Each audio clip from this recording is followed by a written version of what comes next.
እንዴት ነው ወደ 4 ኪሎ ቤተ መንግስት ገባ ነበር ተደጋጋሚ? አዎ እኔም ወደ ቤተ መንግስት ስለተላኩ ነው አገልግሎትን ያቆምኩት። የኢትዮጵያ ሕዝብ ሙሉ በሙሉ በሚባል ለወጣ ነውና ከዛ አንፃር እንዴት ነው? እስቲ እሱን አይተህ ነው? በራእይ ነው? ምንድነው? ምኞት ነው? ፍላጎት ነው? ምንድነው? ይሄንን መልእክት ማነበው ለእርሶ ለጠቅላይ ሚኒስትራችን ለዶክተር አብይ እግዚአብሔር ወደ አሰብ ዘምታለሁ ብሎኛል ብለሃል። እስቲ እንዴት ነው ያለህ? እግዚአብሔር እንዴት ነው ወደ አሰብ ሊዘምት ያሰበው? ወደ አሰብ እኔ እዘምታለሁ ነው እግዚአብሔር። እሺ ወደ አሰብ እዘምታለሁ። ስለዚህ አሰብ የኢትዮጵያ መሆኑ የተረጋገጠ የኢትዮጵያ ነው። ያርግልን። እንዳለ ሞተር ሳይክል ምድሪቷን ሞልቶ እርሻውን ያርሳል። ሰማይም ምድርም ያርሳል። ያርሳል። አውሮፕላን በአየር ላይ ውሃ ያጠጣል። አውሮፕላንም ይንቀሳቀሳል። እዚህ ምድር ላይ ደግሞ በሞተር የመጨረሻ አስጠንቅቆ ሲያበቃው ጠቅላይ ሚኒስትራችን ቤተ ኮሳሳ ቤት ውስጥ ማን ጠቅላይ ሚኒስትራችን የድሮ ጠቅላይ ሚኒስትር አይደለም ዶክተር አብይ ጠቅላይ ሚኒስትራችን ዶክተር አብይ ራሳቸው መጡ። ቤት መጡ። እሺ እንዴት አንኳኩ ሲከፍትላቸው እሳቸው ናቸው። አራ ጠቅላይ ሚኒስትር የኔ ቤት እኮ እርሶን አያስገባም። እንዴት መጡ? በልክፈት ላይ ያለን ወንበር አውሬ እሱ እኮ የሚቀመጡበት ወንበር አይደለም። አምጣ ያለን ወንበር አምጣ። ደብዳቤው እንደዛ ይላል በቀጥታ። አዎ የሰራዊት ጌታ የመጀመሪያው ሰው ነው። በእርግጠኝነት መልቀቂያ ላይ የሰራዊት ጌታ እግዚአብሔርን ላገለግል ልወጣ ነውና ሸኙኝ የሚል አጋጣሚ ቁልፍ ጣልኩ። የቢሮ ቁልፍ ጣልክ? አዎ ቁልፍ ጣልኩ። እሺ ወይኔ ጠቅላይ ሚኒስትራችን ቁልፍ እኮ የት እንደወደቀ አጣሁታል። እሳቸው ከስራ ሲመጡ ከጉብኝት ሲመጡ ወደ ለረፍት ሊገቡ ሲሉ ቁልፍ ጥለዋል። አንተ ቁልፍ ጥያለሁ። ቁልፍ ስጥል እንዴ አንተ በደንብ አትይዝም እንዴ? የጠቅላይ ሚኒስትር ቢሮ ቁልፍ ተሰጥቶ እንዴት ነው እንደዚህ ብድግ አድርጌ ካጥሩ ውጭ ወረወርከው? ካጥሩ ውጭ ብድግ አድርገህ ማለት ነው? ብድግ አድርጌ ወረወር። ምክንያት ለሀገር መልእክት አለኝ የሚል የ11 ደቂቃ ቪዲዮ አይቻለሁኝና ምንድነው ለሀገር መልእክት? አዎ እንግዲህ ያው ዛሬ ጠቅሼዋለሁ በቪዲዮ ላይ ሀገር መልእክት እንግዲህ ከፊት ለፊት ያለውን አደጋ በሀገሪቷ ላይ የተጋረጠ አደጋ ነው ያየሁት። እሺ ምንድነው ይህ አደጋ? 3 ነገስታቶች ኢትዮጵያን ሊወጓት እንደተዘጋጁ አየሁ። ሲጸልይ ቆይቼ ነበርና ወደ መኝታ ሲሄድ ነው ያየሁት። ከጸለይኩ በኋላ ወደ መኝታ እጄ ተኝቼ ያለው በሰማይ ላይ ነበር አውሮፕላን፣ የኢትዮጵያ የተዋጊ ሄሊኮፕተርና ጄቶች ከውጪ የሚመጣው ጄቶች፣ የውጊያ ጄቶች፣ ሄሊኮፕተሮች ከኢትዮጵያ ጄት ጋርና የተዋጊ ሄሊኮፕተር ጋር በቃ ውጊያ ይፈጥ ነበር። በጣም ሻለ ባይለኛው ጋር ሰማው በቃ ቀልቷል። እሳት ነው። ኢትዮጵያ በዚህ በኩል ብቻዋን ነው ያለችው። ከዛ ግን 3 ነገስታቶች 3 ሀገሮች በሰማይ ላይ በቃ ጦርነት ነው ይለኛል እግዚአብሔር ነው። ምንድናቸው ጌታ ያልኩኝ እዛው ውስጥ ሆኜ ማለት ነው። ይህ 3 ነገስታቶች ኢትዮጵያ ሊወጉ መጡ ሊወጓት ነውና አለኝ። ከዛ እነሱን እያየው ወደ ምድር ደግሞ ያለኝ ወደ ምድርም ሲያይ ምድሪቱ ላይ ኢትዮጵያ ምድር ላይ ያሉት ኢትዮጵያውያኖች ምድር ውጊያን ጀምረዋል። እየተታከሱ ነው። ቱክስ በቃ ምድሪቷ ቀውጣለች። በቃ ከላይ እሳት አለ፣ ከታችም እሳት ነው። ከዛ እንዴ ኢትዮጵያውያኖችም የውጭም እንዴት ኢትዮጵያን ይወጓታል ብዬ እግዚአብሔርን ስጠይቅ እንግዲህ ኢትዮጵያዊ የሚመስሉ ከውጭ ጠላቶች ጋር አብረው ኢትዮጵያን ሊያጠፋ ተነስተዋልና ስለዚህ በዛን ሰዓት ላይ እያየሁት ነበረው ህዝቡ እርጉዝ ሴት፣ ህፃናት ያቀፉ አሮጊቶች መግቢያ አጥተው ወደ ገደል ሁሉ የሚወድቁት ሰዎች አይነበር። ወደ ገደል ሁሉ ሲወድቁ መግቢያ አጥተው ተጨንቆ እያለቀሱ መግቢያ ቦታቸው ግራ ገብቷቸው እያየሁ ነበር። እንደዚህ ሊያደርግ የመጣ ከፊት ለፊት ሊያስጨንቅ የመጣ ጦርነት አለ፣ ውጊያ አለ፣ ጭንቀት አለና ይሄንን ቶሎ ብለህ ለሀገሪቱ ጠቅላይ ሚኒስትር፣ ለነገስታቶች ሁሉ፣ ለአብያተ ክርስቲያናት፣ ለሁሉም ሃይማኖት ክፍሎች እንደገና 135.3 ሚሊዮን ህዝብ ተናገር፣ ንሳ ግቡ በላቸው። ነገስታቶችንም ንሳ ግቡ፣ ከፊት ለፊት ጥፋት አለና ንሳ ግቡ፣ ንሳ ግቡ፣ ጸልዩ በላቸው አለኝና እግዚአብሔር ተናገረኝ። ከዛ ነቃውና በቃ በእግዚአብሔር ፊት በጣም ተመልሼ ተንበረከኩኝ። የጸለይኩኝ ለባለቤት የምነገርኳት በቃ ባለቤትና እኔ ተንበረከክን፣ መጸለይ ጀመርን። ባንዲራን ይዘን በቃ ባንዲራውን ይዘን መጸለይ ጀመርን። ጌታ ሆይ ታደጋት ኢትዮጵያን። ዛሬም እግዚአብሔር እንዲህ እያለ ነው፣ ህዝቤው በፊቴ ውደቅ፣ በፊቴ ጸልይ፣ እኔ ጠላቶቻችሁን አሸንፋለሁ። ኢትዮጵያን ጠላት አይወርሳትም፣ ጠላት አሸንፋትም። እኔ ኢትዮጵያን ከቢበ ይዣለሁ፣ ስለ ኢትዮጵያ እኔ እዋጋለሁ ያለኝ እና ይሄንን አይቼዋለሁ ቪዲዮን እና እዚሁ ላይ ደግሞ ስለ ባንዲራ አስተነበረ። እንግዲህ በባንዲራ ጉዳይ የተለያዩ አለመግባባቶች እንዳሉ ይታወቃል፣ ግልጽ ነው። በዛም ደግሞ አሁን በኢትዮጵያ አረንጓዴ ቢጫ ቀይ ላይ በመደቡ ላይ ደግሞ በውሃ ሰማያዊ አይነት ነገር ኮከብ አለው። እዛ ላይ ደግሞ እንግዲህ አይ ቲንክ የብሔር ብሔረሰቦች መገለጫ ነው ነው አይደለም የሚለው። ከዛ አንዳንዶች ደግሞ በተለያየ 666 ነው እንደዚህ ነው የተለያዩ ተቃውሞዎች አሉ ብዙ። በዛ ጉዳይ ላይም ጸልዬ የሰማሁት ድምፅ አለ የተናገረኝ ነገር አለ ብለኛልና እስቲ እሱን ደግሞ እናንሳ። አዎ እንግዲህ እሱም ያው በቪዲዮ ላይ አለ። በቪዲዮ ላይ ማቃጣል። እሺ ቪዲዮ ላይ አለ። ቪዲዮ ላይም ህዝቡ ማየት ይችላል። እውነትን ነው። ስለ ባንዲራ እግዚአብሔር ፊት እንግዲህ ቤቴ ውስጥ ባንዲራ አለ። እኔ ኢትዮጵያን ወዳታለሁ፣ እናቴን ወዳታለሁ። ስለዚህ 24 ሰዓት ነው ማለት ማታ ማታ እንሳት ላይ ተነስቼ መጸለይ ስለ ሀገር ጸልያለሁ፣ ባንዲራ ጸልያለሁ። በዛን ሰዓት ነው እንግዲህ የጸለይኩ እያለ ባንዲራ ላይ ያለውን ኮከብ ሁሉ ጊዜ ያሳየኛል። እሺ ይህን ባንዲራ ላይ ያለውን ኮከብ ራሱ ያየሁት በ2016 ነው። እሺ እግዚአብሔር ተናገረ። እስካሁን ድረስ በእግዚአብሔር ፊት እየጨመቅኩ ነው መልእክቱን ያቆየሁት እንጂ በወቅቱ ላይ ቢያስተላልፍ እግዚአብሔር ደስታውን አይችልም ነበር። እኔም ለምን ማረጋገጥ አለብኝ፣ ይሄ ድምፅ እንዴት ነው ብለህ እንዴት ነው ብዬ ጨምቄ ማውጣት አለብኝ። ለምን ለህዝብ መድረስ ያለበት ነገር ነው። የተናገረኝ ደግሞ እግዚአብሔር ነው። አንተ መሆንን ለማረጋገጥ ሁሉ ጊዜ ደግሞ ኮከቡን ሲያይ በውስጤ ግልጽ አድርጌ በቃ መንፈሴን ሙላብኝ እያልኩ ሁሉ ጊዜ እንትን ላለው ጸልያለሁና ዞር ብዬ ለአገር ልጸልይ ባንዲራ ይዤ ነው የምጸልየውና ለዚህ ህዝብ ሁሉ ባንዲራ ይዘን መጸለይ ያለብኝ። ባንዲራ ማለት ህዝብን የሚያመለክት ነው፣ ኢትዮጵያን የሚወክል ነውና ስለዚህ ህዝብን ልክ ኮከቡ ላይ ያሳየኛል። ልክ ኮከቡ ላይ ያሳየኛል። ተናገር ይለኛል። ተናገር ኮከቡ እኔ እንደሆንኩ ኢትዮጵያን ከብቤ ያዝኩ እኔ እንደሆንኩ ፐርሰናል በቃ እንደዚህ አፍ አውጥቶ ያወራኝ ነበር። ኮከቡ ራሱ በመደበኛ ማለት ሰማያዊ መደብ ላይ ያለው ኮከብ ሰማያዊ መቼ ሰንጠረዥ ያላት እሱ ኮከብ እንደ በቃ ያወራኛል። በቃ ያወራኛል። ምን እያለ በቃ እኔ ኢየሱስ ነኝ፣ ኮከቡ ነው እኔ ኢየሱስ ነኝ። እሺ እኔ ኢየሱስ ነኝ። ምድሪቷን ከብቤ ይዣታለሁ። ሟርት ኢትዮጵያን አይገዛትም። ድግምት ኢትዮጵያን አይገዛትም። 6 ኢትዮጵያን አይገዛትም። ክፋት ኢትዮጵያን አይገዛትም። ድህነት ኢትዮጵያን አይገዛትም። አመፃና ተንኮል ኢትዮጵያን አይገዛትም። የሚገዛት እኔና እኔ ብቻ ነኝ። ስለዚህ ኮከቡ ላይ ያለሁት እኔ ነኝ። ኢትዮጵያን የሚቆጣጠረው እኔ ነኝ። ኢትዮጵያን የሚገዛት እኔ ነኝ አለኝ። ኮከቡ ያወራህ ነበር።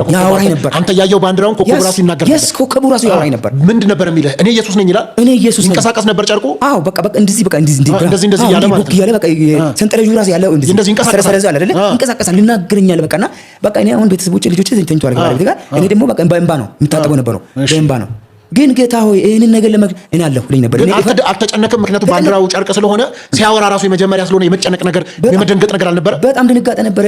እንባ ይፈስ ነበር። ከድንጋጤ የተነሳ እንባ ይፈስ ነበርና ስለዚህ እግዚአብሔር ይሄንን ነገር ሲናገረኝ በቃ ምንድን ነው የሚለው? በተደጋጋሚ የሚልህ ተናገር። እኔ ኢየሱስ ነኝ። ኮከቡ ውስጥ ያለሁት እኔ ኢየሱስ ነኝ ይልሃል። ኢትዮጵያን እንደሚያረጋት እኔ ነኝ። ኢትዮጵያን ሰላም መስጠት እኔ ብቻ ነኝ ይለኝ ነበር። በምንኛ ነበር የሚያወራ? በአማርኛ ነው። ያው በአማርኛ ያወራኝ ነበር። በቃ ይነግረኛል። ተናገር፣ ለሀገሪቱ መንግስት ተናገር፣ ለህዝብ ሁሉ ተናገር፣ ዓለም መንግስታት ሁሉ ማወቅ አለባቸው ይለኝ ነበር። በተለይ ደግሞ ሞር እስራኤል ህዝብ መስማት አለበት። እኔ ኢትዮጵያ ውስጥ እንደከበርኩ በኢትዮጵያ ሆኜ ደግሞ እስራኤልን አድናታለሁ ይለኝ ነበር። እስራኤልን አድናታለሁ። እስራኤል ክዳኛለች። እስራኤል እኔን ዞር አድርጋኛለች። በኢትዮጵያ ሆኜ ደግሞ እስራኤልን አድናታለሁ። ስለዚህ ለእስራኤሎችንም ይነገራቸው ይለኝ ነበር። ኮከቡ ኢየሱስ ነው። ሃሌሉያ ማይ ጋድ ታንክ ዩ ጂሰስ ራባጃኒያ ሲካማንታ ራባ አንቱሪያ ሬባስታ ካማንታ ጃኒያ ሰካ ሺካፓራ ማንታ ኢየሱስ ነው። ኮከቡ ኢየሱስ ነው። ኢትዮጵያ ነገዛት። በኢትዮጵያ ላይ ከፍታ ላይ ተቀመጠው። ካሁን በኋላ ጣዖት ኢትዮጵያ ነገዛት። ኢየሱስ ጌታ ነው። ኢትዮጵያ ብቻ ኢየሱስን ይዛ ወደ ከፍታ ትወጣለች። ከዛም በኋላ ነው የእግዚአብሔር መንፈስ በቃ የዓለም መንግስታት እንደምትሆን ኢትዮጵያ የዓለም መንግስታት ማለት የመንግስታት መሪ አሁን አሜሪካ ናት አይደል? ድሮ በአክሱም ዘመን እንደነበረው ኢትዮጵያ ገና ነው እኮ ከታላላቅ መንግስታት ኃያል መንግስት አደርጋታለሁ ነው ጌታ። ኃያል መንግስት አደርጋታለሁ። የዓለምን እራብ ታስታግሳለች ነው አለኝ። የዓለምን እራብ ኢትዮጵያ የዓለምን እራብ ታስታግሳለች ነው አለኝ። የዓለም ነገስታቶች ወደ ኢትዮጵያ ይጎርፋሉ ነው። የዓለም ነገስታቶች ለእርዳታ ይመጣሉ። ኢትዮጵያ የዓለምን እራብ ታስታግሳለች። እንደገና በዓለም አደባባይ ላይ አደምቃታለሁ አለኝ። ሹመትን እሰጣታለሁ ዓለምን የምትመራበትን። ኢየሱስ ጌታ ነው።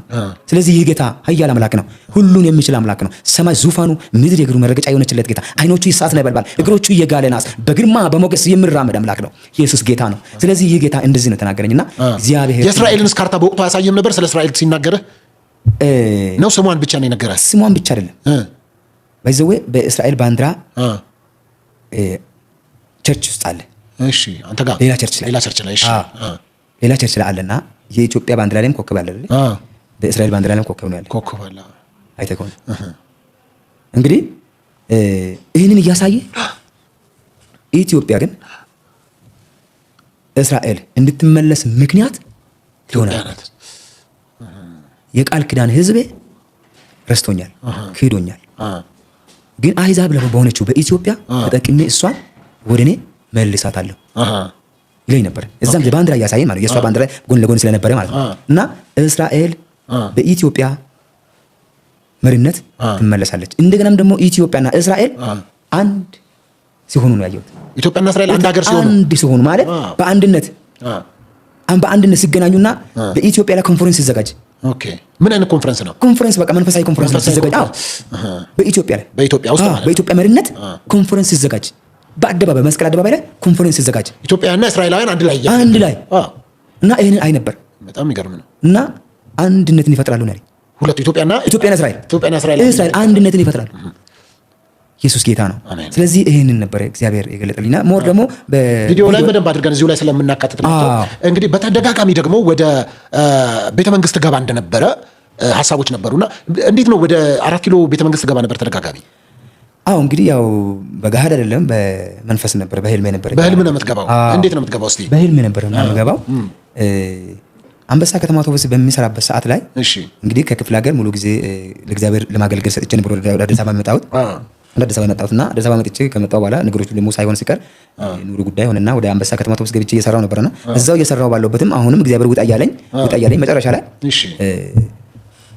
እምቢ ብዬ እያለሁ እግዚአብሔር አሁን የመጨረሻ ጠቅላይ ሚኒስትራችን ነው ላከው ቤት ውስጥ። ጠቅላይ ሚኒስትሩ ወደ አንተ ጋር መጥቶ ወደ ቤት ለምን? አንተ እግዚአብሔርን እምቢ ብለህ ስለነበረ ድምፅ መጥቶ ለሙሉ ጊዜ አገልግሎት ውጣ ሲል አንተ እምቢ አልኩ። እምቢ ብዬ ብዙ ጊዜ በቃ ሻፍረኝ አልኩ። እምቢ ብዬ እኔ በቃ የራስን ሀሳብ ብቻ ነው የራስን ማስተዋል ብቻ ተደግፌ ተንቀሳቀስኩ ባለሁበት የመጨረሻ አስጠንቅቆ ሲያበቃው በቃ እንትን ስል እግዚአብሔር ማንን ነው ላከው? ጠቅላይ ሚኒስትራችን ቤተ ኮሳሳ ቤት ውስጥ ጠቅላይ ሚኒስትራችን የድሮ ጠቅላይ ሚኒስትር አይደለም፣ ዶክተር አብይ ጠቅላይ ሚኒስትራችን ዶክተር አብይ እራሳቸው መጡ ቤት። እሺ ስንት ሰዓት ላይ መጡ?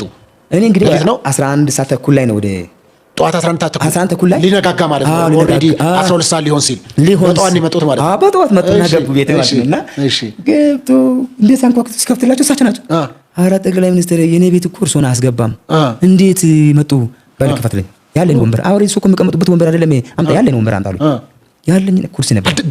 አልደነገጥክም? በጣም ደነገጥኩ። እንዲያው ያልተጠበቀ እንግዲህ በኔ ቤት እንዴት ይሄ ቤት እኮ አስገባሁትም እርሶ ቦታውን ወንበር የለም አስቀምጦትም በዚህ ወንበር ላይ አምጣው ያለኝ ወንበር አምጣ። ፕላስቲክ ወንበር አለች። ወንበር ሰጣቸው። ቁጭ አሉ። እኔ መኝታ ላይ ቁጭ አልኩት። እንደዚህ በተኛሁት ቁጭ አሉና ለምንድን ነው እግዚአብሔር ውጣ የኢትዮጵያን ሕዝብ ነፃ አውጣ ብሎ ለምንድን ነው ያልወጣው? ለምንድን ነው እግዚአብሔርን እምቢ ያልከው? እኔም ወደ ቤተ መንግስት ስለተላኩ ነው አገልግሎትን ያቆምኩት። ባለቤቴ እስካሁን ድረስ ታገለግላለች። ስለዚህ አንተ ለምንድን ነው እግዚአብሔርን እምቢ ያልከው? ከዚህ ሰዓት ጀምሮ ከማስጠንቀቂያ ጋር ነው። ከዚህ ሰዓት ጀምሮ ውጣ፣ ከኢትዮጵያ ላይ የተጫነውን ቀንበር ስበር አለ። ከኢትዮጵያ ላይ የተጫነውን ቀንበር ስበር፣ ኢትዮጵያ ነፃ አውጣ ብሎ ብቻ እችን ቃል ተናገረው። አጭር ቃል ነው ተናገረው። ወጥቶ ሄዱ።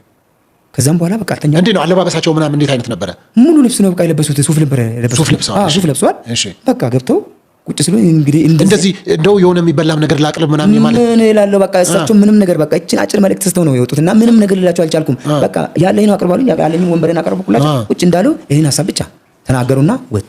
ከዛን ሰዓት ጀምሮ እሳቸውን ማየት ጀመርኩ። ከዛም በኋላ እዛችሁን ቀን ነው ለመስሪያ ቤቱ ማመልከቻ ጻፍኩት። የሰራዊት ጌታ እግዚአብሔርን ለአንበሳባስ። እሺ ከዛን ሰዓት ጀምሮ ለሰራዊት ጌታ እግዚአብሔርን ያገለግል ሊወጣ ነውና በክብር እንድታስተናግድ ደብዳቤው እንደዛ ይላል በቀጥታ። የሰራዊት ጌታ የመጀመሪያው ሰው ነው በእርግጠኝነት መልቀቂያ ላይ የሰራዊት ጌታ እግዚአብሔርን ላገለግል ሊወጣ ነውና ሸኙኝ የሚል። ሃሌሉያ እሱ ነው እንግዲህ። ምን እስቲ ደብዳቤው እንዴት ነበር? የሰራዊት ጌታ እግዚአብሔርን ሊያገለግል ሊወጣ ነውና በክብር አሰናብቱኝ፣ ሸኙኝ አልኳቸው። ከዛም በኋላ በቃ ቆይ ወሰድክና መስሪያ ቤት ሰጣቸው። ምን አሉ ሲያነቡት? እስቲ የዛን ቀን ማወቅ ደግሞ በፊትም ያው እዛ ጴንጤው ምናምን ነብዩ ጌታ ሰው ያሉ ስለነበረ እየተነበየኩላቸው ትንቢቱ ደግሞ ተፈጽሞ ስላዩ እነሱ ደግሞ አትውጣ እዚሁ ሆነህ እያገለገልክ ትንቢትም እየተነበክልን እዚህ ቁጭ በላሉ። አይ አሁን እኔ በቃ ይሄኛውን ስራ ትቼ የሰማውን ስራ ልሰራ ልወጣ አልኳቸው። ከዛ በኋላ ምንም ቢከራከሩ ቢጨቃጨቁ ምን ብሉ ግን ጽሁፉ አላስደነገጣቸው? በጣም አላስደነገጣቸው። እንዴ ምን እዚህ እየሰራ አታገለግልም እንደ እግዚአብሔርን አታገለግልም እንደ በቃ አታገለግልም ብሎኛል። እኔ ሙሉ ጊዜ ሰጥተህ አገልግል ብሎኛል። በቃ ለዓለም ሁሉ ወንጌልን ስበክ ብሎኛል። ወንጌልን ሰብካለሁ። በቃ ልወጣ ነው ባልኳቸው። በቃ እነሱም ከራከሩ በቃ ምንም ነገር የለም። በቃ መጨረሻ ላይ አሰናበቱ። እንግዲህ ከነብይ ጋር የነበረን ቆይታ የክፍል 1 ፕሮግራማችንን በዚህ ጨርሰናል። በክፍል 2 እስክንገናኝ ደግሞ ተመልሰን እንመጣለን። ለነበረን ጊዜ በጣም አመሰግናለሁ ነብይ።